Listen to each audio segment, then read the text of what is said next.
இதுதான் பேரிழப்பா இருக்கு மக்கள் பார்வையில். காலையில இருந்து உங்க ஆம்புலன்ஸ் நோக்கி நிறைய பேர் இருந்தாங்க. எப்படி இருந்துச்சு கூட்டத்தை பார்க்கும்போது? கூட்டத்தை பார்க்கும்போது அவருக்கு வந்த கூட்டம் ரொம்ப பெரிய கூட்டம் அவருக்கு வந்தது.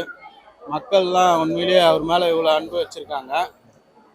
ரொம்ப பெரிய விஷயம். இவ்வளோ பெரிய தலைவர். நீங்க வர வழியில எக்கச்சக்க பேர் வந்துட்டு அப்படியே கேப்டன் கேப்டன் கத்துறாங்க. ஆமாம், ஒரு பக்கம் வந்து மேலே விழறாங்க. பார்க்கும்போது உங்களுடைய மனநிலை எப்படி? பார்க்கும்போது என்ன பண்ணுறது, அவர் மேலே இருக்கிற அன்பு. இவ்வளோ பேர் வராங்க, அங்கேருந்து அவர் வீட்டாண்டேருந்தே இவ்வளோ தூரம் நடந்தே வராங்க எல்லாரும் கூட. எவ்வளவு நேரம் ஆச்சுண்ணா அங்கிருந்து இங்க வரதுக்கு சராசரியா? கரெக்டாக 3 மணி நேரம் கிட்ட ஆச்சு. 3 மணி நேரம். ஒரு ஒரு 40 நிமிஷத்துல வர வேண்டிய தூரத்துல கூட்டத்தினால 3 மணி நேரம் ஆயிருக்கு. ஆமாம், 3 மணி நேரம் ஆச்சு. வண்டி ஃபுல்லாக ஜீரோலேயே தான், 0.5ல தான் வந்துகிட்டு இருக்கு வண்டி. அந்த அளவுக்கு க்ரௌடு. உண்மையிலேயே பெரிய இழப்பு தான். அவங்க 2 மகன்கள் அங்கதான் உட்காந்துட்டு வந்துட்டு இருந்தாங்க. ஆமாம், என்ன அவங்களோட பேச்சு இருக்கு? அவங்க ரொம்ப ஃபீல் பண்ணிட்டு தான் வந்தாங்க. இதுக்கப்புறம் நான் ரொம்ப அவங்க வருத்தமாக தான் இருந்தாங்க. ஏன்னா இதுல பெரிய ஒரு சவால் என்னன்னு பாத்தீங்கன்னா, பத்திரமாவும் வந்துடணும், யாருக்கும் எந்த ஒரு பாதிப்பும் ஏற்படக்கூடாது. முழுக்க முழுக்க உங்களோட பொறுப்பா தான் இருந்துச்சு. ஆமாம், இப்படி ஒரு வழியா வந்துருச்சு, இந்த இடத்துல ரீச் ஆயிட்டீங்க. ஆமாம்.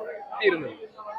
பார்த்தீங்கன்னா ஃபுல்லாக வந்து க்ரௌடு ஃபுல்லாக அவரை பார்க்கணுன்ட்டு வண்டிக்குள்ளேயே வராங்க. அது நம்ம ஒன்றுமே சொல்ல முடியாது, அவங்களையும் எதுவுமே சொல்ல முடியாது. நம்ம வேலை எப்படியோ யாருக்கும் எதுவும் ஆபத்து இல்லாமல் எப்படியாச்சும் அவரை கொண்டு வரணும். அதுதான், அது மட்டும்தான் மைண்டில் இருந்துச்சு. அண்ணா, நீங்க சொல்லுங்க. இந்த மாதிரி ஒரு விஷயம் நடக்கும்போது பொதுமக்களுக்கும் பாதிப்பு ஏற்படக்கூடாது, இந்த ஃபிளையிங் ஸ்குவாடோட டியூட்டியும் கரெக்டா பண்ணணும் அப்படிங்கிற விஷயம் இருக்கு. இதுக்கு எல்லாத்துக்குமே முழு துணையாக எங்கள்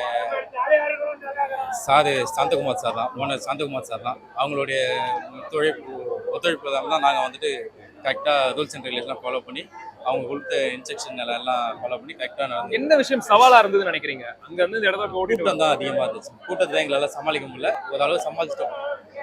காவல்துறை எல்லாமே கொஞ்சம் ஒத்துழைப்பு கொடுத்து யாருக்கும் எந்த பாதிப்பும் யாருக்கும் எந்த பாதிப்பும் இல்லை. அந்த அளவுக்கு நாங்கள் டேக் கேர் பண்ணிக்கிட்டோம். எல்லாத்தையும் தொண்டர்களையும் சரி, பொதுமக்கள் எல்லாருமே சரி. நன்றி நன்றிண்ணா.